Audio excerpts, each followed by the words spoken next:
చేస్తున్నాం. చక్కని విషయాలను ఈ రాత్రి మనం రెండవ భాగంగా ఈ మాటలు మనం విందాం. దేవుడిచ్చినటువంటి ఈ అవకాశాన్ని మనం సద్వినియోగపరుచుకుందాం. ప్రియమైన దేవుని వారలారా, కట్టె మిగిల్చిన కన్నీటి గాథ. గత రాత్రి శరీరం గురించి, ఆత్మ గురించి కొన్ని సంగతులు మనం తెలుసుకున్నాం. మరి ఈరోజు మిగిలిన భాగాన్ని పూర్తి చేసుకుందాం. శరీరానికి, ఆత్మకు రెండింటికి విరోధమని, ఈ రెండిటి మధ్య పొంతన లేకుండా గలిబిలి గందరగోళం జరుగుతుందని, శరీరం ఆత్మకును, ఆత్మ శరీరానికి విరోధంగా నడుస్తున్నాయి అన్న సంగతి రాత్రి తెలుసుకున్నాం. చాలామందికి కట్టె అంటే అర్థం తెలియట్లేదు. కట్టె అంటే శరీరం. విలాప వాక్యములు 4వ అధ్యాయము 8వ వచనాన్ని ఒకసారి మీరు చూసినట్లయితే, విలాప వాక్యములు 4వ అధ్యాయము, అందరు చూడండి, 8వ వచనాన్ని మీరు చదివినట్లయితే, అట్టి వారి ఆకారము బొగ్గు కంటే నలుపాయను, వారిని వీధుల్లో చూచువారు వారిని గుర్తుపట్ట చాలరు, వారి చర్మము వారి ఎముకలకు అంటుకొని ఉన్నది, అది ఎండి కర్ర వంటిదాయను. ఏమన్నాడండి? కట్టె. కర్ర అంటే కట్టె. శరీరం ఎండిన ఎముకలలాగా అయిపోయింది అంటున్నాడు. అంటే ప్రియమైన దేవుని వారలారా, మన శరీరం విషయంలో మనం చాలా జాగ్రత్త పడాలి. భూమి మీద మనకి ఎవరో శత్రువు అనుకుంటున్నారు చాలామంది. పాకిస్తాన్ వాళ్ళు శత్రువు అని, ఆఫ్ఘనిస్తాన్ వాళ్ళు శత్రువు అని. ఈ మధ్య రష్యాకి మరొక దేశానికి జరుగుతున్న యుద్ధాన్ని చూసి వాళ్ళు శత్రువులు అనుకుంటున్నారండి.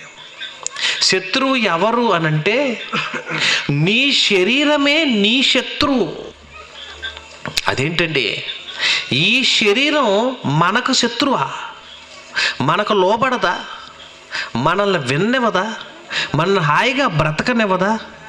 ఏమండి, భూమి మీద నీ దేహాన్ని, నీ శరీరాన్ని పోషించుకోవటం కోసం ఎంతైనా పని చేయమంటది, ఎంతైనా పెట్టమంటది, ఎంతైనా దానికి కావాల్సిన సమకూర్చిద్ది. మరి ఆత్మకు సంబంధించిన విషయానికి వచ్చేపాటికి ఏమాత్రం విననివ్వదు, ఏమాత్రం పట్టించుకోనివ్వదండి. అంటే నీ దేహంలో ఉండి నిన్ను నడిపిస్తున్న నీవు అనుకునే నీ ఆత్మను నరకానికి పంపించటానికైనా సిద్ధమే, కానీ దాని మాట వినటానికి శరీరం ఇష్టపడతలేదండి.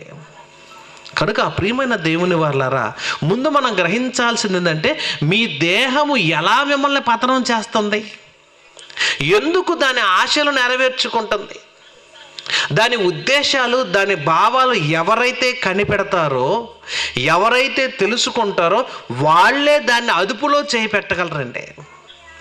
ప్రపంచ దేశాల్లో ఎన్నో దేశాలు ఉన్నాయి. ప్రతి దేశంలో ఉన్న ప్రతి మనిషిని అదుపు చేయగలుగుతుంది, మనిషిని నడిపిస్తుంది ఈ శరీరమేనంటే. ఈ శరీరం ఆత్మకు, ఆత్మ శరీరానికి విరోధంగా ఉండి మనిషిని లోక ఆశలలో ముంచి తేలుస్తుందంటే. ఎందుకంటే యాకోబు పత్రిక 4వ అధ్యాయము, ఒకసారి బైబిల్ ఓపెన్ చేయండి, 1వ వచనం నుంచి మనం చూసినట్లయితే, ఈ శరీరం చేస్తున్న ఈ మాయలో, ఈ శరీరం ఉన్నటువంటి ఈ ఆరాటము, ఈ శరీరంలో ఉండగా మనిషికి ఉన్నటువంటి ఈ వేదన ఎలాంటిదో ఒకసారి మీరు చూస్తే ఒక మంచి మాట అంటున్నాడండి. మీలో యుద్ధములను, పోరాటములను దేని నుండి కలుగుచున్నవి? చూసారండి, మీలో యుద్ధములు, పోరాటాలు దేని నుండి కలుగుతున్నాయి అంటే ఏంటి? శరీరం విషయము, ఆత్మ విషయంలో మాట్లాడుతున్నాడు ఇక్కడ. అని ఏమంటాడంటే కిందకి, మీ అవయవాలలో పోరాడు మీ భోగేచ్ఛల నుండియే కదా. మీ అవయవాలలో పోరాటం, ఈ అవయవాలలో ఉన్న ఆరాటం. ఏమండి, ఈ శరీరానికి ఏది పెట్టినా వద్దన్నదంటే. అసలు ఈ శరీరం ఎప్పుడన్నా మీరు చూసారా? ఏది తక్కువైనా అస్సలు ఒప్పుకోదు. కాళ్ళు కాలుతానని 2 చెప్పులు కొనుక్కున్నారు అనుకోండి, చెప్పుల్లో ఒకటి ఎర్రది ఒకటి తెల్లది వేసుకుంటే ఒప్పుకుంటుందా శరీరం? అస్సలు ఒప్పుకోదండి. ఏంటి, డిజైన్ తేడా ఉండకూడదు, కరెక్ట్గా 2 ఒకటే సైజు ఉండాలి. ఒకటి పొడుగుండా ఒప్పుకోదు, ఒకటి తక్కువ ఉన్నా ఒప్పుకోదండి. తీసేయి, మార్చేయి అంటదండి. డ్రెస్ కోడ్ కూడా చూసారంటే, ఆడవాళ్ళు చాలామంది శారీ కడతారు, శారీకి తగ్గట్టుగా బ్లౌజ్ ఉండాలి, బ్లౌజుకు తగ్గట్టుగా గాజులు ఉండాలి, గాజులకు తగ్గట్టుగా బొట్టు ఉండాలి, గాజులకు తగ్గట్టుగా మ్యాచింగ్ అన్నీ సక్రమంగా ఉండాలి. ఎక్కడ తేడా వచ్చినా ఏది ఇబ్బంది పడ్డా అస్సలు ఒప్పుకోదండి, రాజీకి రాదు. నేను ఒప్పుకోను అంటదండి. మనం అనుకుంటాం ఇదేంటో తెలియక అనుకుంటున్నా, కాదండి, మీ దేహం అస్సలు రాజీకి రాదు. ఇంకా దీని విషయాన్ని ఆలోచిస్తే ఎంత కావాలన్నా ఎంతైనా దేహానికి ఖర్చు పెట్టించింది, కానీ ఈ శరీరంలో కనీసం బంగారం వాడాలన్నా కూడా చాలామంది డిజైన్స్ ఏ శారీ వాడారో ఆ శారీకి సరిపోను డిజైన్ కలర్స్ మ్యాచింగ్ అయ్యేటట్టుగా ఆ పూసలు కానీ దారాలు కానీ కరెక్ట్గా మ్యాచ్ అయితేనే ఒప్పుకుంటుందండి. ఒకటి తెల్లగా ఉండ ఒప్పుకోదు, ఒకటి నల్లగా ఉండ ఒప్పుకోదు.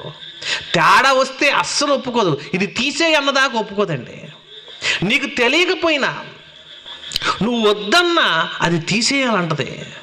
నీ ఆత్మ ఒప్పుకున్నా కూడా శరీరం అస్సలు ఒప్పుకోదండి. ఎంత మాయ చేసిందో తెలుసా? దీని మాయలో మోజులో పడిన ప్రతి మనిషి పతనం అయిపోతాడు. పోనీ ఇదేమన్నా సుఖంగా ఉండటానికి ఏమన్నా అడ్జస్ట్ అయిద్దా అంటే అస్సలు అడ్జస్ట్ అవ్వదండి. ఎప్పుడన్నా పండుకోవాలని అలసిపోయా అనుకొని చాపేసుకొని పడుకున్నారనుకోండి, చాపొద్దు, పరుపు ఉంటే ఎంత బాగుంటుంది అంటదండి. పోనీ పరుపు ఇచ్చారనుకోండి, మంచం ఉంటే ఇంకెంత బాగుండు అంటది. మంచం కూడా ఇచ్చారనుకోండి, ఫ్యాన్ ఉంటే ఎంత బాగుండు అంటది. పోనీ ఫ్యాన్ కూడా ఇచ్చారనుకోండి, ఏసీ ఉంటే ఇంకెంత బాగుండు అంటదండి. ఎప్పుడైనా అడ్జస్ట్ అవుతుందా అంటే అస్సలు అడ్జస్ట్ అవ్వదండి. అడ్జస్ట్ అవ్వటానికి ఒప్పుకోనిది ఎవరై అంటే నీ శరీరమే. నీ దేహములో ఉన్న ఆత్మను పట్టించుకోదు, కానీ దీనికి ఏది తక్కువైనా అస్సలు ఒప్పుకోదండి. ఎట్టి పరిస్థితుల్లో రాజీకి రాదు, ఏ విధంగా తగ్గించుకోదు, ఎప్పుడు నిన్ను ఓర్చుకోదు. ప్రతి విషయంలో ఇంకా కావాలి ఇంకా కావాలంటదే కానీ ఇది వద్దు అని అనుకోదండి. ఎందుకో తెలుసా? ప్రపంచాలను ఏలేటువంటి రాజ్యాధికారం కోసం ఆరాటం ఈ శరీరందేనంటే. మీకు తెలుసో లేదో, హిట్లర్ ఈ ప్రపంచాన్ని అధినేతగా ఉండాలని ప్రపంచ దేశాలన్నిటినీ నా హస్తగతం చేసుకొని ప్రపంచ రాజ్యాలన్నీ నా గుప్పెట్లో పెట్టుకోవాలని బ్రతికాడండి. ఆయన ఏం చేసేవాడు తెలుసా? ప్రతిరోజు మన మంచం మీద దుప్పటేసుకొని పడుకుంటాం. ఆయనైతే ప్రపంచ దేశాల ప్రపంచ పటం వేసుకుని ఆ దేశాల మీద బొబ్బునివ్వడండి. ఇదంతా నాకే కావాలి, ఇదంతా నా హస్తగతం అవ్వాలి, అన్ని దేశాలు నేను గెలవాలి, అన్ని దేశాలు నేను ఓడించాలి, అన్ని దేశాలు నా చేతుల్లో నా గుప్పెట్లో ఉండాలి అనుకునేవాడంటే. అంటే ఎంత కావాలని ఎందుకు కోరుకుంటున్నాడు? ఎంతగా కావాలన్న ఆలోచన ఆశ ఎందుకు వచ్చిందో తెలుసా? ఈ శరీరంలో పోరాడు భోగేచ్ఛలు. ఏమంటున్నాడు? మీలో యుద్ధములు పోరాటాలు దేని నుండి కలుగుతున్నవి? మీ అవయవాలలో అడ్జస్ట్మెంట్ లేదు, తగ్గింపు లేదు, అస్సలు తగ్గించుకోదు, అస్సలు రాజీకి రాదండి. మీకు తెలుసో లేదో, సద్దాం హుస్సేన్ అని ఒక ఆయన ఈ దేశంలో ఇరాక్ అధినేత, ఇరాక్ దేశాన్ని పరిపాలన చేసినటువంటి అధికారి. అంటే అతను స్నానం చేయడానికి వాడిన బాత్రూమ్ ఖరీదు ఎంతో తెలుసా? 200 కోట్లు. బాత్రూమ్ ఖరీదే 200 కోట్లు. ఏమండి, అలా వెళ్ళి ఇలా బయటకు వచ్చే 5 నిమిషాల పనికి స్నానం చేయడానికి కట్టుకున్న బాత్రూమ్, కాలకృత్యాలు తీర్చుకోవడానికి కట్టుకున్న బాత్రూమ్ ఖరీదే 200 కోట్లు. మరి బెడ్రూమ్ ఎంత ఉంటుంది? తన హాలు ఎంత ఉంటుంది? తన విలాస మందిరం ఇంకెంత ఉంటుంది? ఏమండి, ఎన్ని కోట్లు పెట్టినా ఈ శరీరానికి చాలలేదా? చాలలేదండి. అడ్జస్ట్ అవ్వలేదు, తగ్గించుకోలేదు, ఎటువంటి రాజీకి రాలేదండి. పక్కన ఉన్న ఇంకో దేశం ఉంది, చిన్న దేశం, కువైట్, ఇరాను, ఈ దేశాలలో అక్కడ కూడా నూనె బావులండి, పెట్రోల్ బావులు. పెట్రోల్ అంతా వచ్చేది ఆ ప్రాంతం నుంచే. పక్కనున్న దేశం మీద యుద్ధం చెయ్యి, అది కూడా ఆక్రమించుకో అని శరీరం చెప్పిందండి. శరీరం చెప్పిన మాట మనసులో పెట్టుకొని యుద్ధం ప్రకటించి చిన్న దేశాన్ని ఓడించడానికని వెళ్ళి ఎంతోమంది ప్రాణాలు తీసేసాడండి. అంటే శరీరంలో పుట్టిన తప్పుడు కోరికలు నెరవేర్చుకోవటం కోసం, పరాయి దేశాన్ని ఆక్రమించుకోవటం కోసం కొన్ని వందల వేల మందిని చంపేశాడు. అంటే ఈ శరీరంలో పుట్టిన తప్పుడు కోరికలు నెరవేర్చమని, ఈ శరీరంలో పుట్టిన భోగేచ్ఛలు, కోరికలు, ఇంకా కావాలి ఇంకా కావాలి, మితం ఎక్కడండి? తినే ఆహారం అన్నా కొంత పెడితే తిని నాకు చాలు అంటది శరీరం. కానీ మనసు ఊరుకుంటుందా? డబ్బు ఎంతైనా కావాలి, ధనం ఇంకా కావాలి, ఆస్తులు ఇంకా కావాలి, బంగారం ఇంకా కావాలి. మీకు స్క్రీన్ మీద ఒక ఫోటో చూపిస్తాడండి. ఒక అతను చనిపోయేటప్పటికి మాకు కనపడతలేదు నాయన, చనిపోయేటప్పటికి కొన్ని వందల వేల కోట్లు దాచిపెట్టుకున్నాడండి. దుబాయ్ దేశంలో ఆయన సంపాదించాడు. అక్కడ కనిపిస్తున్నాయా చూసారా? ఆ దుబాయ్ దేశంలో అతను చచ్చిపోయాడు. చనిపోయేటప్పటికి తన దాచుకున్న బంగారం చూడండి, అరల్లో పేర్చేశాడండి. అవన్నీ రంగురాళ్ళు కాదు, బంగారంతో పేర్చినటువంటి అరమరలో, బంగారంతో టన్నులు బరువైన బంగారాన్ని పేర్చేశాడు. ఆ తర్వాత బంగారపు మంచం, ఆ తర్వాత తను ఎక్కే మెట్లుకి బంగారం, తాను కారు బంగారం, హెలికాప్టర్ బంగారం, విమానం బంగారం, ఇంటి నిండా బంగారపు వస్తువులు, వజ్రాలు, వైడూర్యాలు. చచ్చిపోయేటప్పుడు శవం కూడా చూడండి బంగారం ఎంత దిగేసి పడుకోబెట్టారు. కనిపిస్తున్నాయా? చూసారండి? చనిపోయేటప్పుడు ఆ శవపేటికలో పండుకున్నప్పుడు ఆ మెడ నుంచి తల వరకు మన బంగారం పూలదండ వేస్తాం మనం. ఆయనకు బంగారం దిగేసిన దండలేశారు. ఏమైనా ఎత్తుకెళ్ళిందా శరీరం? ఎంత కోరుకున్నా, ఎన్ని ఆశలు, ఎన్ని కోరికలు, ఎంత ఆశించిందండి ఆ శరీరం. ఎంత అనుకున్నాడు, ఎంత సంపాదించాడు ఈ శరీరంలో, ఏమి ఎత్తుకెళ్ళలేదు. ఈ భూమి మీద ఈ శరీరంలో మోజులో పడి, శరీరం మాయలో పడి, శరీరాన్ని ఆలోచన చేసిన సంపాదించిన ఏ సంపాదనలో ఒక్క పైసా కూడా ఎత్తుకెళ్ళలేమని తెలిసినా శరీరంలో పుట్టిన తప్పుడు కోరికలు అణుచుకోలేక, ఆగక, అదుపు చేయక విచ్చలవిడిగా లోకంలో సంపాదించాలని ఆరాటం. అంటే అంతెందుకండి, ఈ దేశాన్ని పరిపాలించిన గ్రీక్ సామ్రాజ్య అధినేత ద గ్రేట్ అలెగ్జాండర్ అనే పేరుంది. అలెగ్జాండర్ గారు కూడా ప్రపంచ దేశాలను హస్తగతం చేసుకోవాలని 20 సంవత్సరాల వయసులోనే రాజయ్యి ప్రపంచ దేశాలను ఏకఛత్రాధిపత్యంతో పాలిస్తూ అన్ని దేశాలను ఎదురిచ్చిన ప్రతి దేశాన్ని అణగదొక్కి అన్ని దేశాలను హస్తగతం చేసుకున్నాడండి. ప్రపంచ దేశాలను ఆక్రమించుకొని దేశాధికారులందరినీ తన ముందు తల వంచేటట్టుగా చేసి ఎన్నో లక్షల కోట్లు ధనాన్ని కూడగట్టుకొని వేల సైన్యాన్ని పెట్టుకొని ప్రతి దేశాన్ని ఓడించుకుంటూ వచ్చాడు. చివరకు తాను మరణించే స్థితి వచ్చేటప్పటికి తాను ఎంతో చేయాలి, ఎన్నో అన్ని కలల కన్నా అతనికి ఒక చిన్న దోమ కుట్టింది. దోమ కుడితే ఆ దోమ కాటుకు చచ్చిపోయాడండి. ప్రపంచాలను ఏలాలనుకున్నాడు, ప్రపంచం అంతా ఆక్రమించాలనుకున్నాడు. తన దేహం చెప్పినట్టుగా ఎన్నో యుద్ధాలు, ఎన్నో పోరాటాలు చేశాడు, ఆరాటపడ్డాడు. చివరి దశలో ఒక దోమకాటుకు గురయ్యి వ్యాధి వచ్చి, బలహీనత వచ్చి, జ్వరం వచ్చి చచ్చిపోయాడు. చచ్చిపోయే ముందు ఒక కోరిక కోరుకున్నాడంట. ఏమన్నా తెలుసా? నన్ను పెట్టెలో పెట్టి సమాధి చేసేటప్పుడు నా పెట్టెకి 2 వైపులా బెజ్జాలు పెట్టి 2 చేతులు బయటకు పెట్టండి. నేను వెళ్ళేటప్పుడు నా శవానికి ముందు డాక్టర్లు నడవాలి. నా శవంతో పాటు బంగారము, నాతో పాటు ధనమును రోడ్ల మీద పారేసుకుంటూ వెళ్ళండి, చల్లుకుంటూ వెళ్ళండి. ఎవరు అడిగినా ఈ భూమి మీద అలెగ్జాండర్ అనే వ్యక్తి చచ్చిపోయి వెళ్ళేటప్పుడు ఉత్త చేతులతో వెళ్ళాడని, వైద్యులు తన మరణాన్ని ఆపలేదని, తన ధనము తనను కాపాడలేదని, తను సంపాదించిన బంగారము వెండి ఇవన్నీ కూడా తనను రక్షించలేకపోయినాయని, ప్రపంచం కనువిప్పు కావాలి, నాలాంటి కోరికలు ఎవరికి రాకూడదని చెప్పండి అని చివరి మరణ వాంగ్మూలం ఇచ్చి చచ్చిపోయాడండి. చూశారండి, ఈ శరీరంలో పుట్టిన తప్పుడు కోరికలు నెరవేర్చుకోవడం కోసం ఎంతో మందిని చంపేశాడు, ఎంతో మందిని ఆయన ఎన్నో రాజ్యాలను కొల్లగొట్టాడు, చివరికి ఏమీ లేకుండా వెళ్ళిపోయాడు.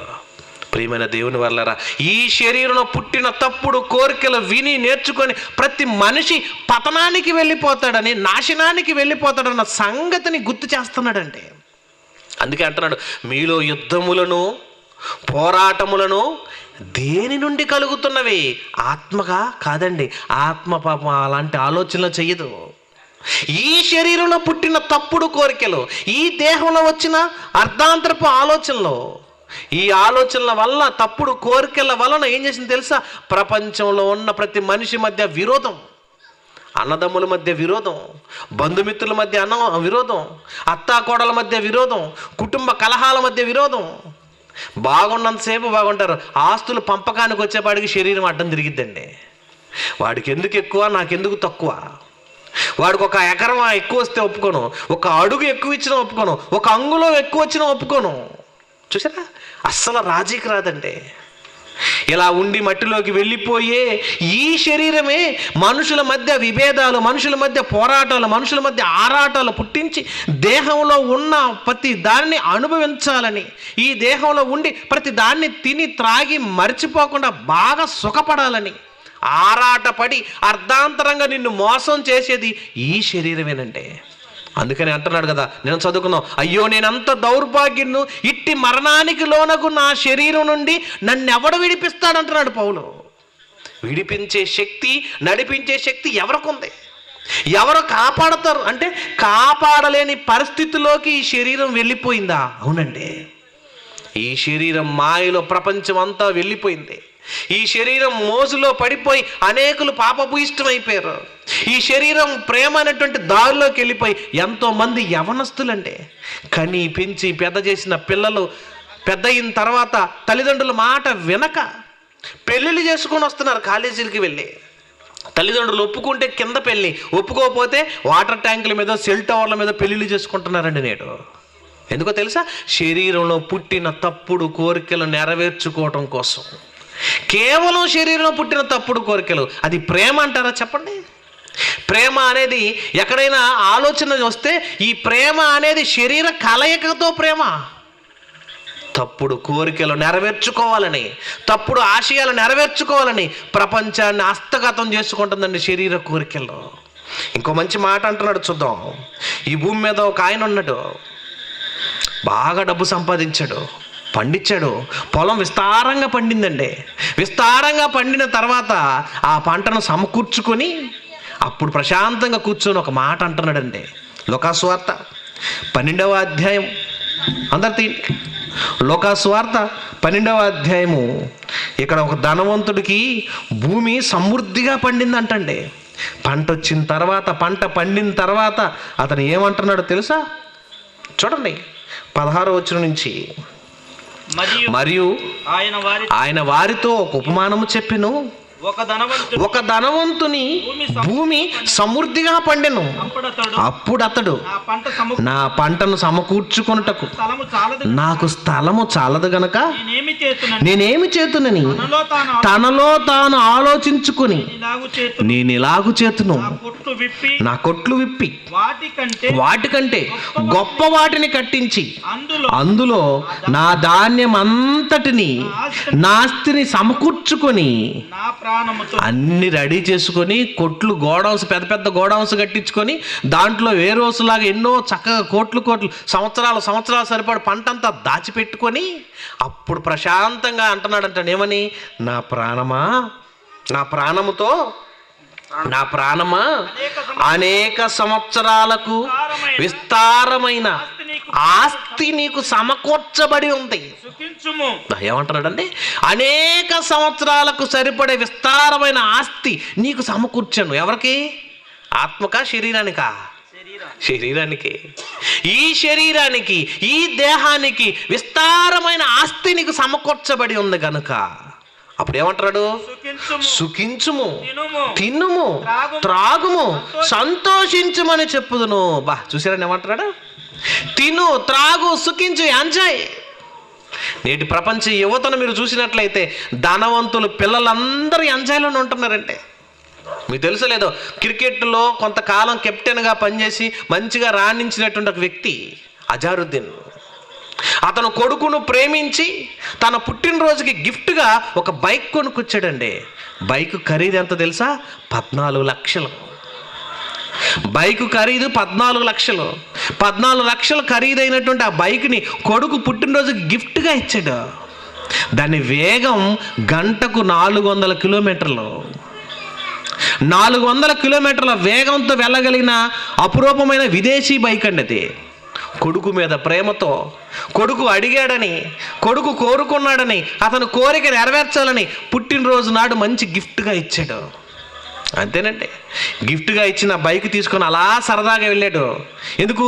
ఈ శరీరంలో కోరిక ఏంటి? నేను ఆ బైక్ ఎక్కాలి, నేను దాన్ని తొక్కాలి, దాన్ని నడపాలి. అది నడుపుతూ ఉంటుంటే అందరూ నన్ను చూస్తుంటే, నా మీద అందరూ కళ్ళు పడుతుంటే నాకెంత దర్జాగా, ఎంత గర్వంగా, ఎంత ధైర్యంగా ఉంటుందోనని తండ్రి కోరికను నెరవేర్చే పాటికి ఆ కోరికను ఆశించిన ఈ శరీరం బైక్ ఎక్కి అలా అదుపు లేకుండా వెళ్ళిపోతుంటే వేగంగా వెళ్ళి వేరే డివైడర్ గుడ్డేసి అక్కడికక్కడే ప్రాణాలు పోగొట్టుకున్నాడంటే ఈ శరీరంలో పుట్టిన కోరికలు నెరవేర్చుకోవటం కోసం అర్ధాంతరంగా శరీరం నాశనానికి వెళ్ళింది. ఆ శరీరంలో ఉన్న ఆత్మ బయటికి వెళ్ళిపోయింది, శరీరం మట్టిలోకి వెళ్ళిపోయింది. మీకు తెలుసు కదా, కోటా శ్రీనివాసరావు గారి కొడుకు సేమ్ అదే పని. అలాగే బాబుమోహన్ గారి కొడుకు సేమ్ అదే పని. ఈ లోకంలో ధనవంతుడు అనుకున్న వాళ్ళందరూ పిల్లలు ఎంజాయ్కి అలవాటు పడి ధనార్జనే ధ్యేయంగా పెట్టుకొని తల్లిదండ్రులు ఎంతో సంపాదించి ఇస్తుంటే అది అలవాటు చేసుకొని, అది పొరపాటు అనుకోకుండా, అది గొప్పతనం అనుకొని విచ్చలవిడిగా ఖర్చు పెడుతున్నారండి.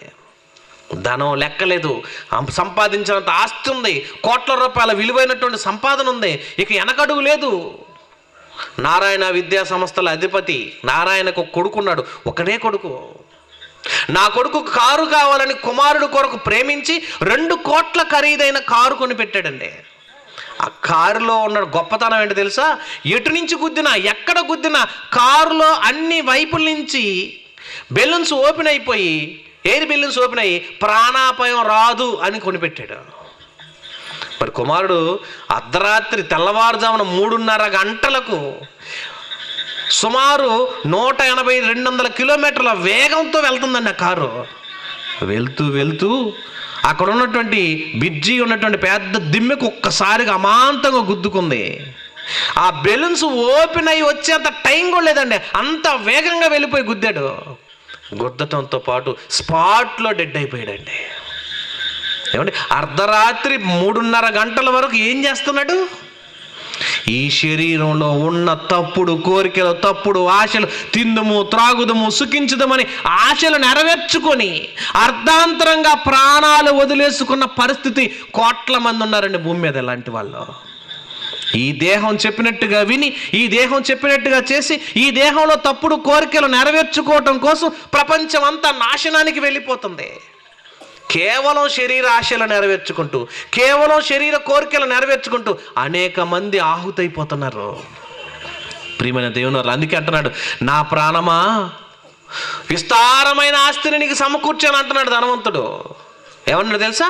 నా ప్రాణమా విస్తారమైన ఆస్తిని నీకు సమకూర్చాను, తినుము, సుఖించుము, తినుము, త్రాగుము.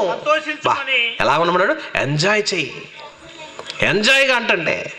ఈ మధ్యకాలంలో రాజధాని అయిన తర్వాత విజయవాడ పరిసర ప్రాంతాల్లో ఈ మధ్య గంజాయి అమ్మటం ప్రారంభించారు, డ్రగ్స్ అమ్మటం ప్రారంభించారు.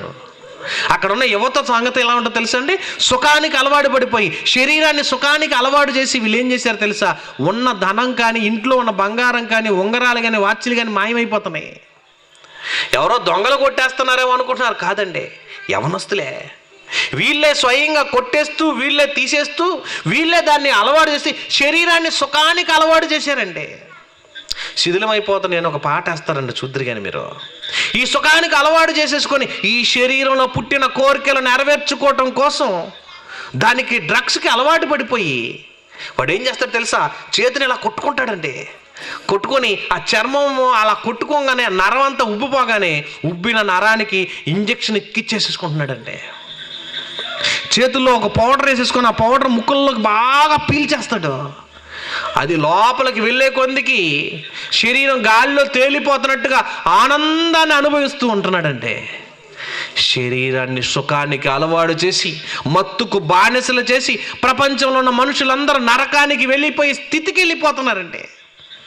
ఎందుకో తెలుసా, శరీర సుఖాలకు అలవాటు పడ్డ మనుషులు నరకానికి దారిపోస్తున్నారన్న సంగతి అర్థం కావట్లేదండి. కేవలం ఈ శరీరం మాయలో పడి.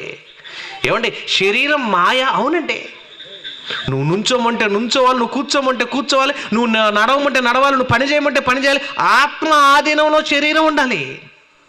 చూడకూడదు అనుకున్న దాన్ని చూడొద్దు, మాట్లాడకూడదు అనుకున్నది మాట్లాడద్దు. శరీరంలో ఏ తప్పు చేసినా అంటే అది ఆత్మకే, శరీరం ఏం లేదండి. కొంతకాలం ఉండి సుఖాన్ని అనుభవించి మట్టిలో పెట్టి కట్టెలో పెడితే, కట్టెల మీద పెడితే తగలబడేదే తప్ప దానికి ఏమాత్రం నేరం, ఏమాత్రం శిక్షా విధి లేదు. శిక్షను అనుభవించేది, ఘోరాతి ఘోరాన్ని చేసేది ఎవరో తెలుసా? ఆ బాధను అనుభవించేది ఆత్మ. కనుక ఆత్మకేమైతే నాకేంటని శరీరం మోసపడుతుంది, అనేకులను మోసం చేస్తుంది. ఒక పాట చూద్దరు కానీ ఈ పాట చూడండి. ఎందుకంటే ప్రపంచం నాశనానికి వెళ్ళిపోతుంది. చిన్న పిల్లలు మొదలుకొని వృద్ధుల వరకు ఎంత దారుణం చూడండి, ఎంత దారుణం అయిపోతుంది ఆ శరీరం. చూద్దాం ఒకసారి లైట్స్ ఆఫ్ చేసినట్టయితే ఈ పాటను విందామండి. మనిషిని దేవుని సన్నిధికి చేరకుండా చెడగొడుతుందండి దయ్యం. ఈ శరీరపు ఆశలు నెరవేర్చుకోవటం కోసం, కేవలం శరీరపు కోరికలు నెరవేర్చుకుంటాం కానీ ఆత్మ గురించిన ఆలోచన కానీ, ఆత్మ గురించిన బాధ కానీ, ఆత్మ గురించిన ఆవేదన అస్సలు పట్టించుకోదండి. ఎందుకంటే శరీరాన్ని నమ్మి మోసపోతుంది సమాజం. అందుకే ధనవంతుడి గురించి అంటున్నాడు, నా ప్రాణముతో ప్రాణమా అనేక సంవత్సరములకు విస్తారముగా ఆస్తిని నీకు సమకూర్చాను, తినుము త్రాగుము సుఖించమని చెబుతుంటే ఈ సంగతి అంతా చూస్తున్నాడండి. ఎవరు? దేవుడు చూస్తున్నాడు. దేవుడు తెలియదని చూసి అప్పుడు దేవుడు అంటున్నాడు, వెర్రివాడా. ఏమన్నాడండి? వెర్రివాడంటే బాగా సంపాదించావు, నువ్వు గొప్పడు అంటున్నాడా? విస్తారమైన డబ్బులు సమకూర్చుకున్నావు, నువ్వు మంచి తెలియగలవాడు అంటున్నాడా? ఒకని కలిమి విస్తరించుట అతని జీవానికి మూలం కాదన్నాడు అక్కడే. అంటే ఒకడు ఆస్తిపాస్తులు విస్తారంగా పెంచుకోవటం వలన అతని జీవానికి మూలం కాదు, అతని పతనానికి ఆరంభం అది. ఇతను కూడా ఏమనుకుంటున్నాడు, నాకేం పర్వాలేదు, ఎన్నో సంవత్సరాలు సరిపడు గోడౌన్ నిండా ఆస్తులు సమకూర్చాను, కోట్ల రూపాయల డబ్బు పెట్టాను. ఇందాక చూశారు కదా ఫోటోలో, బారమరలో బేర్చాడండి. ఏంటయ్యి? డబ్బులు కట్టలు, బంగారపు శుద్ధలు, వజ్రాలు వైడూర్యాలు, మంచం బంగారమే, కంచం బంగారమే, తినేటువంటి ప్రతి వస్తువు, త్రాగేటువంటి వస్తువులు అన్నింటినీ బంగారం వస్తువులతో పట్టుకొని తినటం, త్రాగటమే. అంత విలువైనటువంటి లగ్జరీ లైఫ్ అనుభవించి అన్నిటిని వదులుకొని వెళ్ళిపోయాడండి. అప్పుడు దేవుడు అంటున్నాడు, వెర్రివాడా, ఈ రాత్రి చూడండి ఏమంటున్నాడు అక్కడ, ఈ రాత్రే నీ ప్రాణమును అడుగుచున్నారు. ఎవరు అడుగుతున్నారో తెలుసండి అక్కడ? ఈ రాత్రే నీ ప్రాణాన్ని అడుగుచున్నారయ్యా అంటున్నాడు. ఎవరో ఈ భూమి మీద ఉండి మీ అందరికీ వాక్యాన్ని చెప్పి సేవ చేసి దేశంలో ఉన్న వారందరినీ బాగుపరచడం కోసం రేయింబవళ్ళు కష్టపడి సువార్త ప్రకటించి మరణించిన వాళ్ళంతా పాతాళంలోని పరదేశంలో ఉండి దేవునికి మొరపెడుతున్నారంట. అయ్యా ఆయన చూడు ఒకసారి, ఆస్తులు బాగా కుదిరినాయని, సంపాదన బాగా సమకూర్చుకున్నాడని మనసులో విర్రవీగిపోతున్నాడు, ఆనందపడిపోతున్నాడు. అలాంటి వాడు భూమి మీద ఉండటం అనవసరమా తండ్రి? వాడిని తొందరగా తీసేయను ఆయన, వాడు భూమి మీద ఉండటం వేస్ట్ అయ్యా, అలాంటి వాడిని వద్దు అంటున్నాడు. అంటే అన్ని సమకూర్చుకున్నాడు. తిందామనే పాటికి ఏం చేశాడు దేవుడు? నీ టైం అయిపోయింది నాన్న, దిగేసేయి అంటున్నాడు.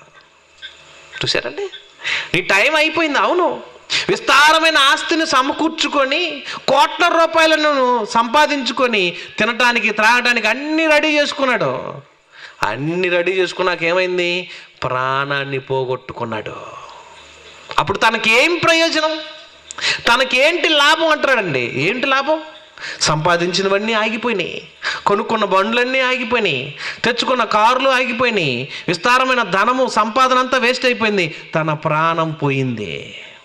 తన శరీరాన్ని ఆత్మ వేరైపోయినాయి. ఆత్మను విడిచి శరీరం, శరీరం విడిచి ఆత్మ రెండు సపరేట్ అయిపోతే తన దేహములో తాను అనుకున్నవన్నీ నెరవేర్చుకోవాలనుకున్న ఆశలన్నీ అర్ధాంతరంగా ఆగిపోయినాయి. ఎంతకాలం అనుభవించిన ఈ దేహంలో అనుభవించిన అనుభవాలన్నిటికి ఫలితం ఆత్మ అనుభవించాలి. అంటే ఈ శరీరాన్ని విని శరీరం మాయలో పడ్డ మనిషి ఆత్మ కూర్చొని బోరున ఏడవాలంటే, ఎందుకు నేను ఇలా అయిపోయాను, ఎందుకు నా పరిస్థితి ఎలా అయిపోయింది, ఎందుకు నేను ఇలా అయిపోయానని. చూసారా? ఎందుకంటే లోకాసువార్త 16వ అధ్యాయం ఇక్కడ చూసినట్లయితే అండి, ఇక్కడ ఒక ధనవంతుడి విషయంలోనూ ఒక పేదవాడి విషయంలో మాట్లాడుతున్నాడండి దేవుడు. ధనవంతుడు తనకు కలిగినటువంటి సంపాదన అంతటిని సమకూర్చుకొని విలాసవంతమైన జీవితం జీవించాడండి. లోకాసువార్త 16వ అధ్యాయం 19వ వచనం, ధనవంతుడు ఒకడు ఉన్నాడు. ఎలాంటి బట్టలు తెలుసా?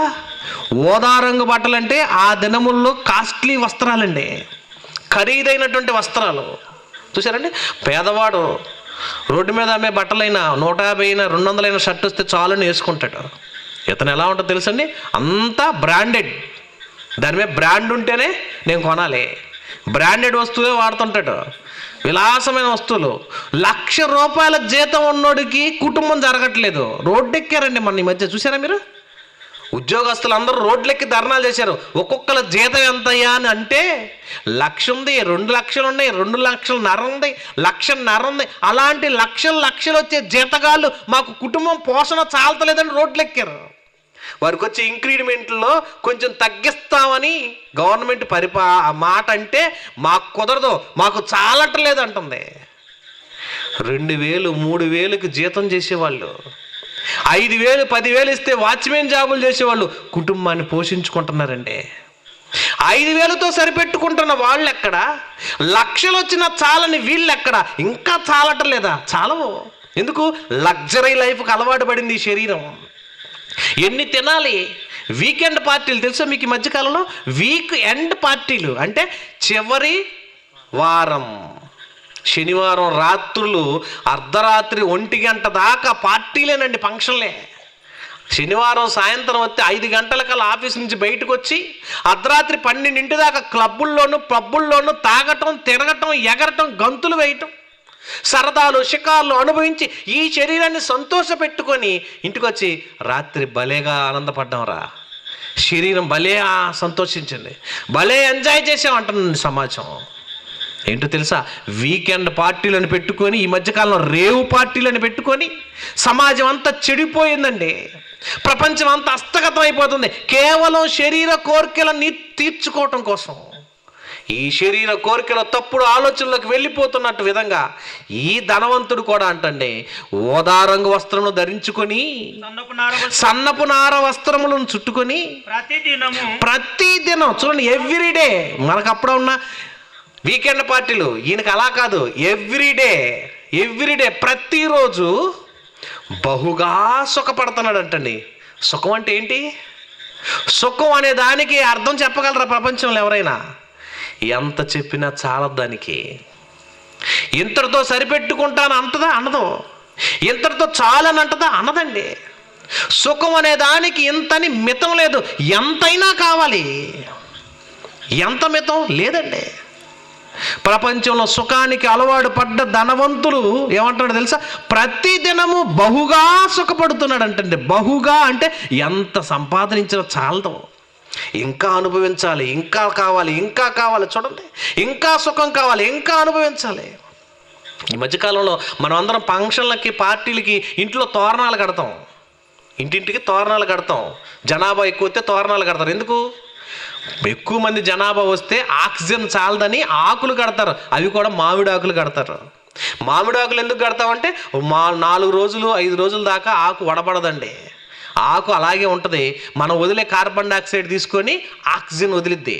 తోరణాలు కడతారు అలాగా ఫంక్షన్లకి పార్టీలకి. కానీ ఒక ధనవంతుడి ఇంట్లో ఫంక్షన్ జరిగింది. ఎవరో తెలుసా? ముఖేష్ అంబానీ, అనిల్ అంబానీ కుటుంబంలో ఒక చిన్న ఫంక్షన్ జరిగింది. వీళ్ళు ఏం చేశారో తెలుసా? తోరణాలు కడతాం మానేసి 2000 రూపాయల కాగితాలు కట్టారు. డిజైన్లు డెకరేషన్లల్లా రంగు కాగితాలు కాదు, అంత డబ్బులు కాగితాలు. నా ల్యాప్టాప్లో ఉంది కానీ తీపిటాన్ని నాకు కుదరలేదు, ఆపరేట్ చేసే వ్యక్తి రాలేదు నాతో పాటు. అంటే ఈ ధనంతో అన్నీ పనిచేసాడండి. ఈ ధనంతోనే డెకరేషన్, ఈ ధనంతోనే పూలు, ఈ ధనంతోనే స్టేజీ, డబ్బులతో స్టేజియా, ఇంటి నిండా డెకరేషన్ డబ్బులతోనా? అంటే తన ఎంత ధనవంతుడో చూపించుకోవటం కోసం అలా ఏర్పాటు చేశాడంటే. భూమి మీద ఉన్న మనుషుల కోరికలు, విలాసవంతమైన అలవాట్లకు లోబడిపోయి ఈ శరీరం మాయలో పడిపోయి పాపపు ఉచ్చులోకి జారిపోతున్నారంటే. విలాసవంతమైన జీవితం. అందుకే ఇక్కడ అన్నాడు, ఈ ధనవంతుడు అంట ప్రతిదినం రాత్రిపూట పార్టీలు, ప్రతిదినం ఎగరటాలు, ప్రతిదినం తాగి తందనాలు ఆడటం, ప్రతిదినం సంతోషించుకుంటూ ఏమన్నాడు తెలుసా? విలాసవంతమైన జీవితాన్ని జీవించి ప్రతిదినము బహుగా సుఖపడుతున్నాడు. అలాంటి బ్రతుకు కాలంలో ఇంకొక ఆయన పుట్టాడు. ఆయన ఎవరో తెలుసా? లాజరు. అతనికి ప్రపంచం ఇచ్చిన బిరుదేంటో తెలుసా? దరిద్రుడు. ఏమండి? ఏమీ లేనివాడు దరిద్రుడు, అన్నీ ఉన్నవాడు ధనవంతుడు. అతని గురించి అంటున్నాడు చూడండి, లాజరును దరిద్రుడు. పేరు కూడా ఏం రాశారో తెలుసా? దరిద్రుడు అన్నారండి. అంటే అన్నీ పోగొట్టుకున్నవాడిని, అన్నీ లేకుండా ఉన్నవాడిని, కురుపులతో కుక్కలు వచ్చి నాకుతున్నాయి, శరీరం అంతా గాయాలైపోయి కురుపులు పడితే దానికి ముందేసుకోవడానికి కూడా డబ్బులు లేక బాధపడుతూ ఏడుస్తూ ఆయన ఆ ధనవంతుడు ఇంట్లో పారేస్తారు కదా, తిని ఎక్కువై పారేస్తారు. ధనవంతుల వంట ఎలా ఉంటుందంటే తినంగా మిగిలినవన్నీ పారేస్తారు. పారేసిన వాటిని, ఆ ఎంగిలి ప్లేట్ల నుంచి కింద పడిన వాటిని ఏరుకొని తిందామని అక్కడికి వెళ్ళాడు. తన వాకిట పడి ఉండగా వచ్చిన వాటిని ఏరుకొని తింటే ఈయన కుక్కలు వచ్చి ఈయన పుండుకు వచ్చిన శివుని రక్తాన్ని నాకుతున్నాయండి. ఎంతటి దుర్భరమైన స్థితి. లాజరు అని ఒక దరిద్రుడుండెను, వాడు కురుపులతో నిండుకొని వాడై ధనవంతుని ఇంటి వాకిట పడి ఉండి అతని బల్ల మీద నుండి పడి ఉండి రొట్టె ముక్కలను ఏరుకొని ఆకలి తీర్చుకుంటున్నాడు. అంత ఆకలితో ఉన్నాడా? ఆయనకేమో తిన్నది ఎక్కువైపోయింది, విలాసవంతమైన జీవితాన్ని జీవిస్తున్నాడు. ఈయనకేమో తినటానికి జరగక జీవిస్తున్నాడు. ఒకే జీవితంలో ఎన్ని ప్రవర్తనలో, ఒకే శరీరంలో ఎన్ని ఆశలు నేర్చుకునేవాడు. ఒకళ్ళు కోరికలు నెరవేర్చుకునే శరీరం ఒకటైతే అవసరాలు తీరక ఆకలితో చచ్చిపోయేవాళ్ళు మరికొంతమంది. నైజీరియా లాంటి ప్రాంతంలో ఇప్పుడు కూడా ఏం చేస్తున్నారు తెలుసండి? వాళ్ళు తినటానికి తిండి లేక మట్టిని జల్లెడబట్టి, మెత్తగా పిండి జల్లెడలాగా మట్టిని జల్లెడబట్టి, ఆ జల్లెడబట్టిన పిండిని అప్పముగా అంటే రొట్టెల్లాగా చేసుకొని వాటిని ఎండబెట్టుకొని ముక్కలు తింటున్నారండి. ఇప్పటికీ ఆకలితో మండిపోతున్నారు, ఆకలితో అలమటించిపోతుందండి ఆ ప్రాంతం. మట్టి తిని బతుకుతున్నారండి. ఎంత దారుణం. మరి ఇక్కడ ధనవంతుడి పరిస్థితి ఏంటి? ప్రతిదినము బహుగా సుఖపడతాడు అంటండి. బహుగా, మిత్తం లేదండి సుఖానికి. ఖర్చుకి వెనకాడడం, నాకు ఎంతైనా ఉంది పర్వాలేదు. ఈ మధ్యకాలంలో ధనవంతులు పెళ్ళిళ్ళకి చేస్తుంటే సెట్టింగ్కే 5-6 కోట్లు ఖర్చు అవుతుందండి. పెళ్ళి అయ్యేపాటికి 100 కోట్లు అంటండి ఖర్చు, 100 కోట్లు ఖర్చు. ఈ మధ్య ఒక హీరోకి వాళ్ళ అత్తగారు గిఫ్ట్గా ఒక షర్ట్ ఇచ్చిందండి. పెళ్ళికి 2 కోట్లు ఖరీదుతో బంగారపు చొక్కా కుట్టించి ఇచ్చింది. ఎంత ధనం ఉండపోతే నువ్వు అలా చేసావు? పేదవాడికి గుక్కిడం మంచినీళ్ళు ఇవ్వలేని ఈ ప్రపంచం. ధనవంతులు అయిపోయిన తర్వాత సుఖానుభవాన్ని అనువాటు చేసుకొని, సుఖమే ధ్యేయం అనుకొని ఈ ధనవంతుడు కూడా తన బ్రతుకులు ఏం చేశాడు తెలుసా? ప్రతిదినము బహుగా సుఖపడుచు తన జీవితాన్ని కొనసాగిస్తుంటే ఈ దరిద్రుడు పాపం అతను ఇచ్చినటువంటి ఇంటి వాకిట పడిన రొట్టె ముక్కలు ఏరుకొని తింటున్నాడు. అతని జీవితం కొనసాగిస్తున్నాడు. కొంతకాలం గడిచింది, దరిద్రుడు చచ్చిపోయాడు. చదవండి కిందకే. కొంతకాలానికి ధనవంతుడు లేటుగా చచ్చిపోయాడు, దరిద్రుడు ఆకలితో అలమటించి తినటానికి లేక చచ్చిపోయాడు. ఆ దరిద్రుడు చనిపోయి, ఏమండి దరిద్రుడు చచ్చిపోగానే ఎవరు వచ్చారంట? దరిద్రుడికి రక్షణగా, సపోర్ట్గా దేవదూతలు ఎక్కడి నుంచి వచ్చినాయి? పరలోకం నుండి దేవుడు పంపించాడు. పరలోకంలో దేవుడు పంపిస్తే దేవదూతలు వచ్చి దరిద్రుని తీసుకెళ్ళినాయండి. అతని ఆత్మను తీసుకెళ్ళిపోయినాయి, శరీరాన్ని వదిలేసిండు, మట్టిలో పెట్టేశారు. మున్సిపాలిటీ శవం అయిపోయింది అది. అందరు ఈ దరిద్రుడు చీ అనుకొని రోడ్డు మీద ముక్కు మూసుకొని పోతూ ఉంటారు ఎవడని చచ్చిపోతే. వీడేం చేశాడు, ఎలా బ్రతికాడు అని. కానీ అతను ఎలా బ్రతికాడు తెలుసా? దేవుణ్ణి నమ్మి దేవుని కొరకు తన దేహాన్ని ఖర్చు పెట్టాడు. ప్రతిదినము ధనవంతుడికి సువార్త చెప్పేవాడు అంటండి. అక్కడ ఆయన లెక్క చేసేవాడు కదా, నువ్వు అసలు నన్ను అంటుకోవద్దు, నన్ను ముట్టుకోవద్దని హేళన చేసేవాడు, నా దగ్గరకు రావద్దనేవాడు. అలాంటి దరిద్రుడుగా ఉన్నటువంటి లాజరు చచ్చిపోయిన వెంటనే పరదేశంలో ఉన్నటువంటి ఆ దేవదూతలు వచ్చి, ఇతని పరలోకంలోంచి దేవదూతలు వచ్చి పరదేశకు తీసుకువెళ్ళినాయండి. చదవని కిందకి. ధనవంతుడు దరిద్రుడు చచ్చిపోయిన తర్వాత దేవదూతలు వచ్చి ఏం చేసిన అతన్ని తీసుకెళ్ళిపోయి అబ్రహాము రొమ్మును ఆనుకొనుటకు తీసుకెళ్ళిపోయినాయి. ఇక ధనవంతుడు కూడా కొంతకాలమే కదండి, ఏమన్నా నాకు డబ్బులు ఆస్తులు బాగా ఎక్కువగా ఉన్నాయి, నేను ఇంకా ఎక్కువ కాలం బ్రతుకుతానంటే ఊరుకుంటాడా? కోట్లు ఉన్నా ఊరుకుంటాడా? ఈ మధ్యకాలంలో భయంకరమైన రోగం వచ్చింది కదా, అందరూ నోరు తిప్పకుండా నోరుకు మాస్క్, ప్రపంచానికి సీలు. పొద్దున్నే లేవగానే పరుగులు తీసుకుంటూ వెళ్ళేవాడు కూడా భయపడి దాక్కున్నాడండి దేవుడి దెబ్బకే. ఇది ఎవరి దెబ్బ తెలుసా? దేవుని దెబ్బ. దేవుడిచ్చినటువంటి ఈ శిక్షకు ప్రపంచం అంతా లాక్డౌన్, ప్రపంచానికి తాళం వేసేసారండి. ఈ ఫోటోలో దేశానికి తాళం వేసినట్టుగా ఇంటిలోంచి ఒక్కడ కూడా బయటికి రాకూడదు, వస్తే చస్తాడేమన్న భయం. ఆ ఊర్లో ఎవరికో కరోనా కేసు వచ్చిందంటే ఈ ఊర్లో ముందుగానే చుట్టూ కంచెలేసారు, ఆ ఊరు నుంచి ఈ ఊరికి ఎవరు రాకూడదని. ఎంత దారుణం అంటే, ఎంత విధంగా ఎంత భయపడిపోయారు. ఇంకేముందో అయిపోతున్నాం, ఇంకేముందో చచ్చిపోతున్నాం అని భయపడిపోయారు. చావు అంటే ఎంత భయం అంటే మనకి. ఈ శరీరాన్ని వదిలిపెట్టి వెళ్ళిపోవాలంటే ఇంకెంత భయం. శరీరంలో ఉన్న కోరికలు నెరవేర్చుకోకుండా చావకూడదని, శరీరంలో ఆశలు నెరవేర్చుకోవాలని, ఈ శరీరాన్ని ఎలాగైనా పోషించుకోవాలన్న ఆరాటంతో ఎంత భద్రపడ్డారో, ఎంత జాగ్రత్త పడ్డారో. పొలాలు మానేశారు, స్థలాలు మానేసుకున్నారు, ఉద్యోగాలు మానేసుకున్నారు, వ్యాపారాలు మానేశారు, స్కూళ్ళకు పంపించడం మానేశారు. ఇంట్లోనే ఉన్న దాంట్లోనే తిందాం పండుకుందామని తిని ఇళ్లలో ఉండిపోయారు. తలుపు తీసి బయటకు రాలేదండి. దేనికోసం? కేవలం శరీరంకి వచ్చి రోగం వస్తే చచ్చిపోతామన్న భయంతో. ఈ శరీరాన్ని బ్రతికించుకోవాలి, ఇంకా కొంతకాలం తప్పించుకొని బ్రతకాలన్న ఆశతో ఉన్నారు. కానీ ధనవంతుడికి కూడా వచ్చింది ఒక రోజు. అతనికి కూడా ఎంత ఆస్తి ఉన్నా, ఎంత సంపదన ఉన్నా, ఎన్ని ఆస్తులు సమకూర్చుకున్నా ఒకానొక దినమున మరణం రాక తప్పలేదు. దరిద్రుడు ముందుగా చచ్చిపోయాడు, తర్వాత తన వంతుగా ధనవంతుడికి వచ్చింది. తానేమైపోయాడు? ఆ ధనవంతుడు కూడా ఒక దినాన చనిపోయాడు. చనిపోయినప్పుడు ఏమైందో చదువుదాం. ధనవంతుడు కూడా చావు వచ్చింది. చచ్చిపోతే గంధపు చెక్కలతో తగలబెడతాం మనం, చూసారండి. బాగా ధనవంతుడు అయితేనేమో గంధపు చెక్కలు పోసి పెట్రోల్ పోయటం మానేసి నెయ్యి పోస్తారు. మరి అదే దరిద్రుడు అయితే కట్టెల మీద పోసి పెట్రోల్ పోసి తగలబెడతారు. దరిద్రుడు ఒక రకంగా తగలబెడతావు, ధనవంతుడు ఒక రకంగా తగలబెడతావు. తగలబెట్టే దాంట్లోనే తేడా, కానీ మొత్తానికి తగలబడిపోవాల్సిందే. మట్టిలో పెట్టడమే తేడా, మట్టిలో పెట్టాల్సిందే. బంగారు పెట్టెలో పెట్టినా మట్టిలో అయిపోవాల్సిందే, మొత్త పెట్టెలో పెట్టినా మట్టి అయిపోవాల్సిందే ఈ శరీరం. కానీ ఈ ధనవంతుడు శరీరాన్ని వదిలినాక, శరీరం వదిలి బయటకు వెళ్ళిన తర్వాత ఉంది పరిస్థితి. ప్రపంచానికి ఇదే అర్థం కాలేదండి. ఈ కట్టెను నమ్ముకొని కట్టెలో ఉన్నంతకాలం సుఖపడాలని, కట్టెలో ఉన్న జీవితమే జీవితం అనుకొని ధనవంతుడు బ్రతికాడు. ఈ శరీరాన్ని నమ్ముకొని బ్రతికిన ధనవంతుడు ఒకరోజు అర్ధాంతరంగా శరీరాన్ని వదిలి బయటకు వచ్చిన తర్వాత, ప్రపంచంలోంచి బయటికి వెళ్ళిపోయిన తర్వాత అప్పుడు అర్థమైంది ప్రపంచ చరిత్ర. ఏమంటున్నాడు చూడండి. అప్పుడు అతడు పాతాళములో బాధపడొచ్చు వెళ్ళిపోయిందండి. ఎక్కడ ఒక్కసారి కన్ను మూస్తే క్షణంలో వెళ్ళిపోద్దండి ఆత్మ. వెళ్ళిపోయింది పాతాళానికి. వెళ్ళిపోయి అక్కడ ఏం చేస్తున్నాడు చూడండి. అప్పుడు అతడు పాతాళంలో బాధపడతాడు అంటండి. భూమి మీదేమో ప్రతిరోజు సుఖం అనుభవించాడు, ఇప్పుడు పాతాళంలోకి వెళ్ళి బాధపడుచు. కన్నులెత్తి దూరంగా ఉన్న అబ్రహామును రొమ్మున ఆనుకున్న లాజరును చూసి, అబ్బా ఏమంటున్నాడు తెలుసండి. అంటే ఈ అబ్రహాం గారు తండ్రి అని తెలుసుకున్నాడంటే వాక్యం విన్నాడు, వాక్యం అర్థమైంది, వాక్యం చెప్పారు, వాక్యం తెలుసుకున్నాడు.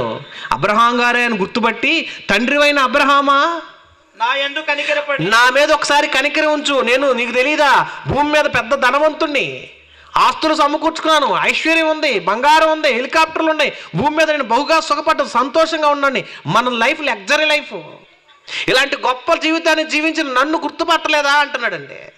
అంటూ ఏమంటున్నాడు చూడండి, తండ్రివైన అబ్రహామా నా యందు కనికరపడి వేలు కొనను నీళ్ళలో ముంచి.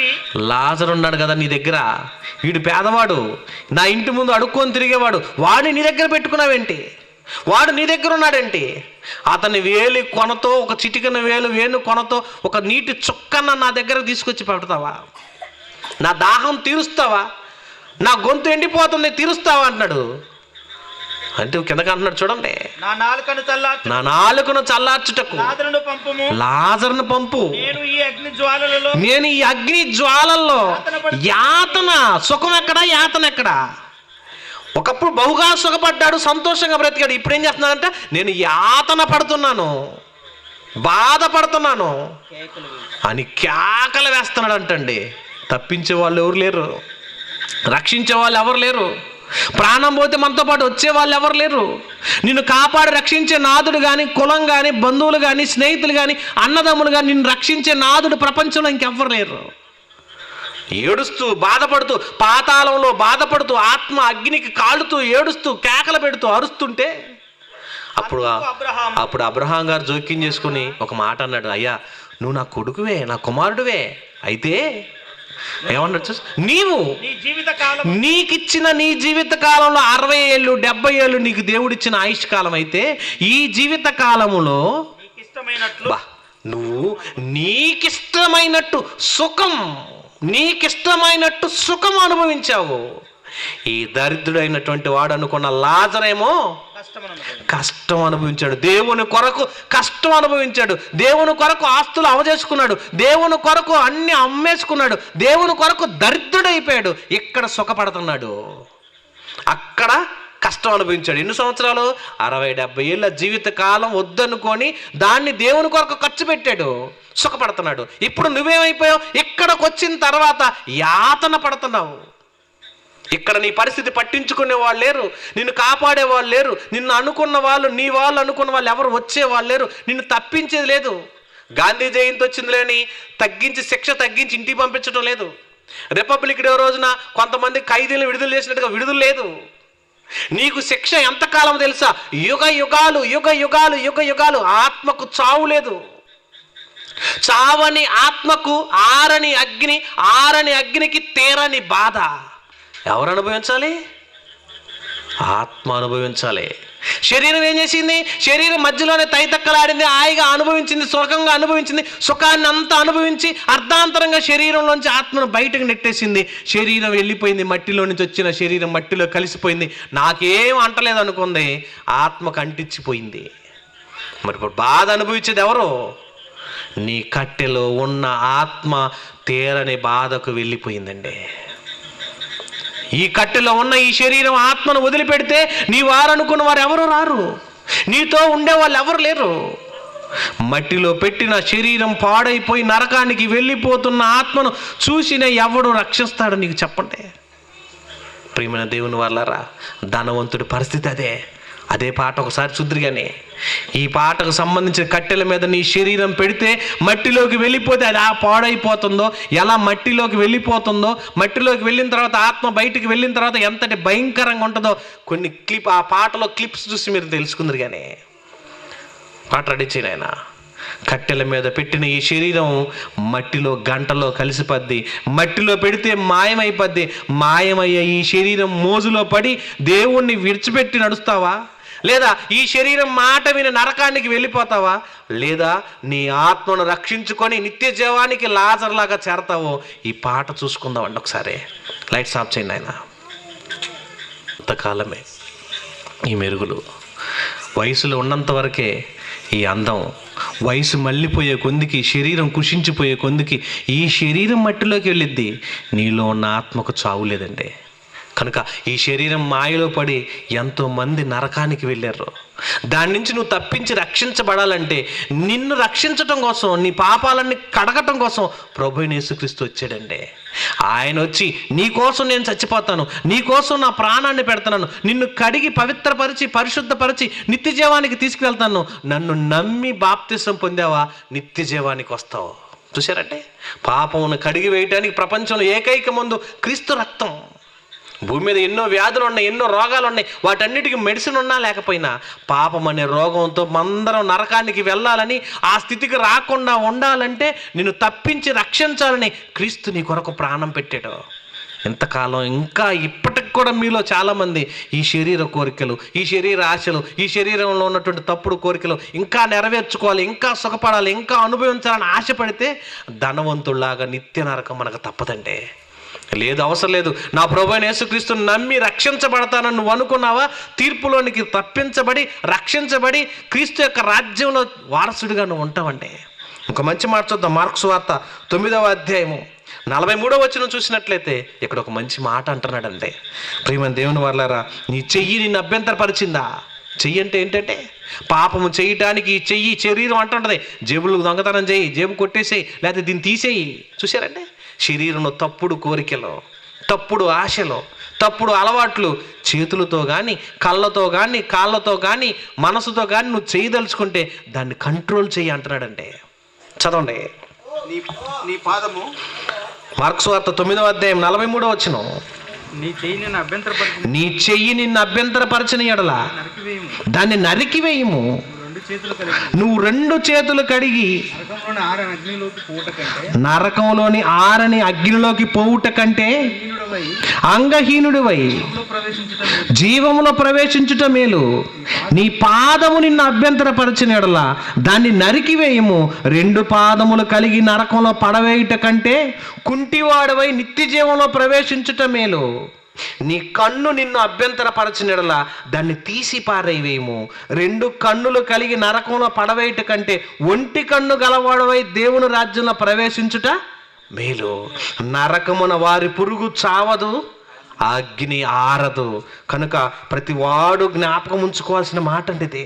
ప్రతి ఒక్కరికి ఆలోచన చేయవలసిన మాట ఇది. నరకమున అగ్ని ఆరదు, పురుగు చావదు. ఎందుకు ఎంత గట్టిగా మాట్లాడు తెలుసా? నీ కన్నుతో పాపం చూడాలని, పాపం మాలనేని కన్నులున్నాయి, ఇంకా చూడాలి, ఇంకా అనుభవించాలి అనుకున్నావా? అవసరమైతే కన్ను పీకేసుకో, కన్ను పోయినా పర్వాలేదు, పరలోకం పాకూడదు. కాలు అభ్యంతరపరుస్తుందా? పాపానికి కాలు దువ్వుతూ వెళ్దాం పదా అని అంటుందా? ఆ కాలు నరుకున్నా పర్వాలేదు, కానీ నరకానికి వెళ్ళదు. ఎందుకు తెలుసా? అక్కడికి పోతే రక్షించే నాదుడు లేడు. తీరని బాధ అంటే భూమి మీద ఉన్న వాళ్ళకి తెలుసా, మనకు దేవుడంటే భయం లేదు, మనుషులందరికి భయం ఏంటో తెలుసా? దెయ్యం అంటే భయం. దెయ్యాలకి ఏమంటే తెలుసా భయం? దెయ్యానికి పాతాళం అంటే భయం తెలుసా? దెయ్యాలు భయపడేది పాతాళానికి, అదే పాతాళానికి నువ్వు వెళ్ళొద్దని దేవుడు అంటున్నాడు. అక్కడకు పోతే రక్షించబడవు. దెయ్యాలు భయపడే లోకం పాతాళం, పాతాళానికి వెళ్ళకూడదని నిన్ను చేశాడు. మనం అందరం దేవుని పిల్లలమంటే, ఆయన వారసులం, ఆయన కోసం పుట్టాం, ఆయన కోసం పెరుగుతున్నాం, ఆయన కోసం బ్రతకమన్నాడు. నువ్వు తిన్నా, త్రాగినా, బ్రతికినా ఈ దేహం దేవుని కొరకు ఖర్చు పెట్టి దేవుని కొరకు వాడండి అంటున్నాడు. దేవుని కొరకు ఈ దేహాన్ని ఖర్చు పెట్టాలి. ఎంతోమంది సువార్త చెప్పి, ఎంతోమంది పాటలు పాడి, ఎంతోమంది వాక్యం చెప్పి, ఎంతోమంది దేవుని కొరకు పరిచర్య చేసి, ఎంతోమంది దేవుని కొరకు నువ్వు ఆత్మలు సంపాదించే పనిలో ఉంటే, నీ దేహం దేవుని కొరకు ఖర్చు పెడితే ఈ శరీరాన్ని మళ్ళా దేవుడు నీకు ఇచ్చేస్తాడు. ఈ దేహంతో దేవుని పని చేయక కూలి పని అని, వ్యాపారం అని, ఉద్యోగం అని, పిల్లలని, ఆస్తులని సమకూర్చి భార్య కోసం, బిడ్డల కోసం, బంధువుల కోసం, స్నేహితుల కోసం, అన్నదమ్ముల కోసం, నీ వారు నా వారు అనుకొని వాళ్ళందరి కోసం బ్రతికి బ్రతికి బ్రతికి మరణిస్తే నిన్ను రక్షించి తప్పించి నాదుడు భూమి మీద ఇంకెవ్వరు లేరు. నిన్ను కాపాడేవాళ్ళు లేరు. పాతాళానికి వెళ్ళిన ఆత్మను బయటకు తీసుకొచ్చి కాపాడే శక్తి ఇంకెవ్వరికి లేదంటే. ఆ బాధపడ్డ ధనవంతుడు ఏమన్నాడు తెలుసా? అయ్యా, నాకు భూమి మీద 5 అన్నదమ్ములు ఉన్నారు. ధనవంతుడికి ఎంతమంది ఉన్నారంటండి? 5 సహోదరులు ఉన్నారు. నేను బాధపడుతున్నట్టుగా వాళ్ళు ఇక్కడ రావద్దు. నాలాగా వాళ్ళు వచ్చి ఇక్కడ యాతన పడతారు, వాళ్ళు కూడా సుఖం అనుభవిస్తున్నారు, వాళ్ళు కూడా చస్తే ఇక్కడికి వస్తారు. వాళ్ళు ఇక్కడికి రాకుండా ఉండాలంటే లాజర్ను పంపించి వాక్యం చెప్పించవా? వాళ్ళన్నా వింటారేమో, వారన్నా మారతారేమో, నన్ను తప్పించుకొని వాళ్ళన్నా పరదేశంలోకి వస్తారేమో, అక్కడ ఆనందంగా ఉంటారేమో. ఒక్కసారి ప్లీజ్ అని రిక్వెస్ట్ చేస్తున్నాడండి ధనవంతుడు. అక్కడ ఎవరో ఉన్నారు, మోషే ఏలియా లాంటి వాళ్ళు ఉన్నారు వాక్యం చెప్పడానికి, వాళ్ళు ఉన్నారులే, కానీ లాజర్ను పంపించడానికి కుదరదన్నాడండి. ఇక్కడ మీకు కూడా ఈ వాక్యం చెప్పించాలని రాజన్న లాంటి వాళ్ళు చక్కని ఏర్పాటు చేశారు. వచ్చాము, విన్నాము, విన్న తర్వాత మనం వెళ్ళామని కాక ఒక్కసారి ఆలోచించుకోండి మనసులో నీ పరిస్థితి ఎలా ఉందో. ఒకసారి నీ హృదయంలో ఆలోచించాయి, నేను మరణిస్తే పాతాళానికి వెళ్తానా, పరలోకంలో పాతాళంలో పరదేశకు వెళ్తానా, నేను ఇప్పుడు ఈ క్షణంలో నా మరణిస్తే నా పరిస్థితి ఏంటని ఒకసారి మీరు ఎంక్వైరీ చేసుకోండి. మీ దేహం మీ మాట వింటుందా? మీ దేహం ఆత్మలో చెప్పినట్టుగా వింటుందా? ఆత్మకు జోకొట్టి బొజ్జో పెట్టి నిద్రపోనిచ్చి ఈ శరీరం మాయలో నువ్వు బ్రతుకుతున్నావా? శరీరంలో ఇంకా తప్పుడు కోరికలు, శరీరంలో ఇంకా తప్పుడు ఆలోచనలు, శరీరంలోంచి వచ్చేటువంటిది ఏంటో తెలుసా? దీని లోపలికి వెళ్ళే అన్ని తినే అన్ని మంచిది తింటామండి. లోపలికి వచ్చేయండి, లోపల నుంచి బయటకు వచ్చేయండి ఏంటో తెలుసా? జారత్వము, అపవిత్రత, కాముకత్వము, ఎన్నండి ఇన్నని అన్నాను కదా. పాపాల ప్రపంచం, పాపాలకు నిలయమైన ఫ్యాక్టరీ ఈ శరీరం. ఈ శరీరం నుంచి వచ్చే అన్నీ కూడా మనుషులను నాశనం చేస్తూ, మనుషులను వశపరుచుకొని దేహాన్ని నాశనం చేసి నరకానికి ఈడ్చుకెళ్ళేయనంటే, దేహం మాట విన్నారా? మీ శరీరమే మీ శత్రువు, మిమ్మల్ని నాశనానికి తీసుకెళ్ళిద్ది. దీని మాట వెనక దీన్ని ఈడ్చి దేవుని కొరకు ఖర్చు పెట్టండి, దీన్ని నాక్కురండి, దేవుడి దగ్గరకు రా అని నాక్కురండి.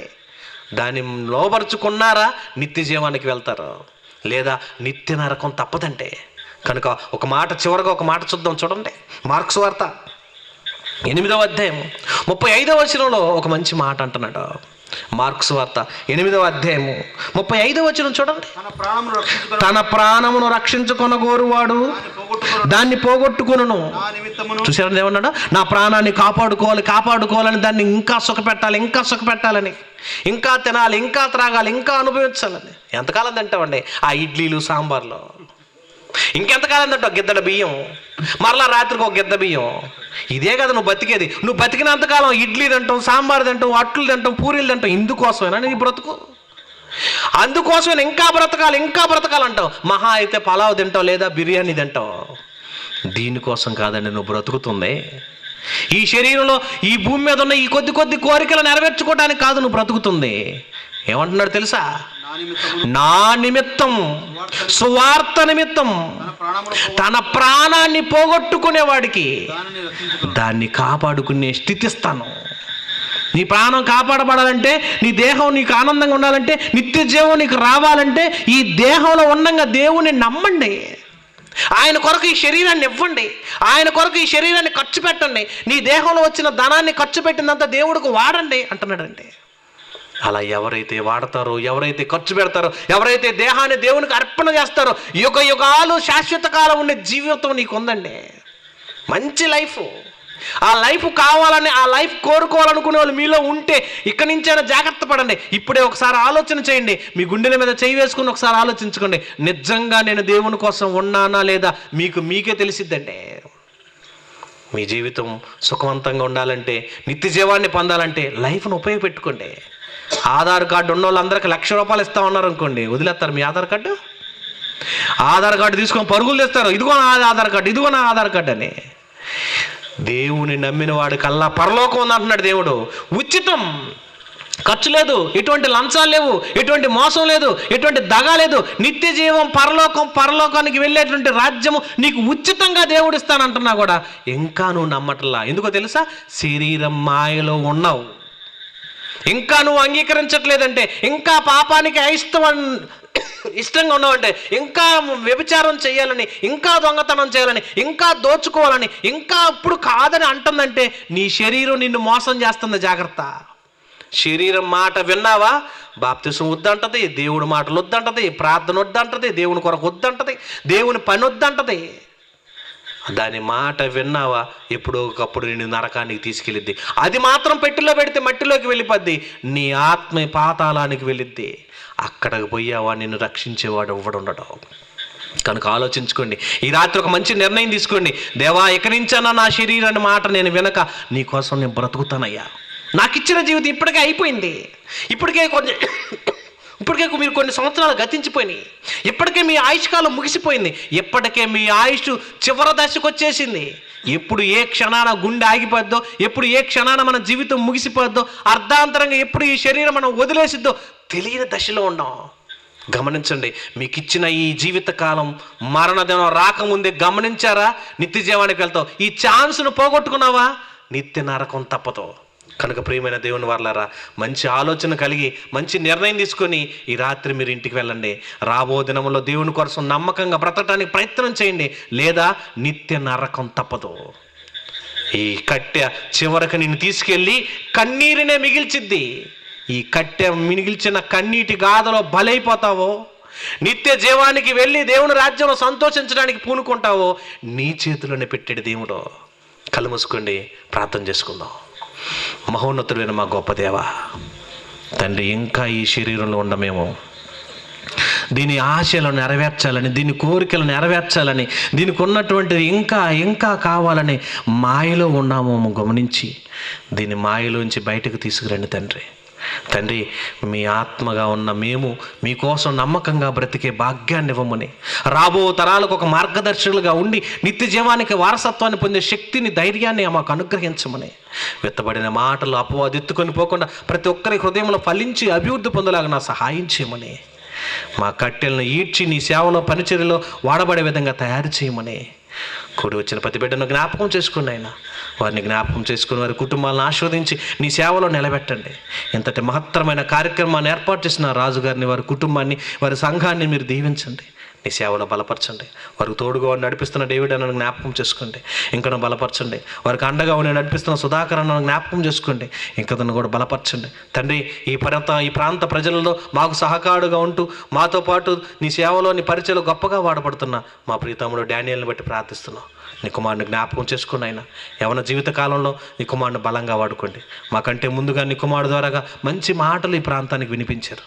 వెత్తబడిన మాటలను తండ్రి మీలో ఫలవంతంగా వాడబడినట్టు సహాయం చేయండి. తెర ముందుండి తెర వెనకుండి నడిపిస్తున్న వాళ్ళు ఎంతోమంది ఇక్కడ బిడ్డలు ఉన్నారు నాయన, వారందరినీ జ్ఞాపకం చేసుకోండి. విన్న మాటలను తండ్రి ప్రతి ఒక్కరి హృదయంలో భద్రపరచుకొని మీకోసం బ్రతికే అవకాశం దయచేయమని, మీ చిత్తమైతే మేమందరం పరలోక రాజ్యంలో కలుసుకునే అవకాశం కలగ చేయమని, మా కోసం కలవరగిరిలో ప్రాణం పెట్టి తిరిగి లేచిన క్రీస్తు వారి పరిశుద్ధ నామమున ప్రార్థిస్తూ వేడుకొంచున్నాము తండ్రి. ఆమేన్. అందరికీ వందనాలు.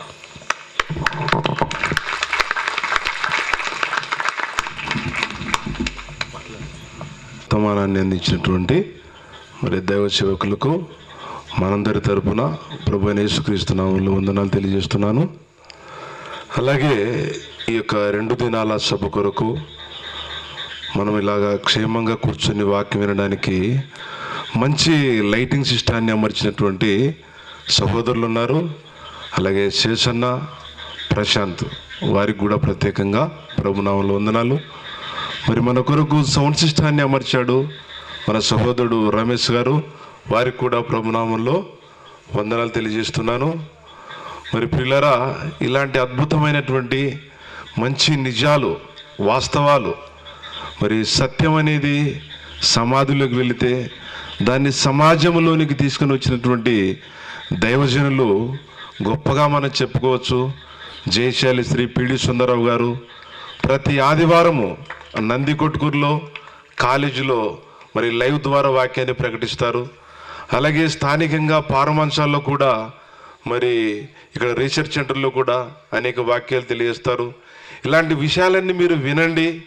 ఆ తర్వాత మీరు మీ సంఘాలకు వెళ్ళి ఇలాంటి వాక్యాన్ని మరింతగా అభివృద్ధి చేసుకోవాలని ప్రభు పేరిట మీ అందరికీ మనవి చేస్తున్నాను. మరి వేరే ప్రాంతం నుంచి వచ్చినటువంటి వారి కొరకు మన సహోదరులు స్వామిదాస్ గారు భోజనాన్ని సిద్ధపరిచారు. దయచేసి మీరందరూ వేరే ఊరి నుంచి వచ్చిన వాళ్ళందరూ భోంచేసి వెళ్ళవలసిందిగా మనవి చేస్తున్నాం. మరి ముఖ్యంగా దైవజనులు లూదర్ బాబన్న గారి కొరకు, వారి యొక్క సేవా పరిచర్య కొరకు మీ అనుదిన ప్రార్థనలో తప్పక వారిని జ్ఞాపకం చేసుకునండి. అలాగే మీ అందరి నిమిత్తము మనందరి నిమిత్తం కూడా సహోదరులు ప్రార్థిస్తూనే ఉంటారు. ఎందుకంటే బైబిల్లో ఒక మంచి వాక్యం రాయబడింది, మీరు ఒకరి కొరకు ఒకరు ప్రార్థన చేయండిని దేవుడు ఆజ్ఞాపించాడు కనుక క్రైస్తవులుగా మనం అందరం ఇలాంటి వాక్యాలను తెలుసుకొని దేవుని కొరకు బ్రతకాలని ప్రేమతో ఈ 2 రోజుల వాక్యాన్ని విన్నటువంటి మీ అందరికీ, అలాగే ఈ మీటింగును ఏర్పాటు చేసినటువంటి సహోదరుడు రాజు గారికి, వారి కుటుంబం కొరకు, వారి అందరి కొరకు ప్రత్యేకమైన వందనాలు తెలియజేస్తూ మరి సెలవు తీసుకుంటున్నాం.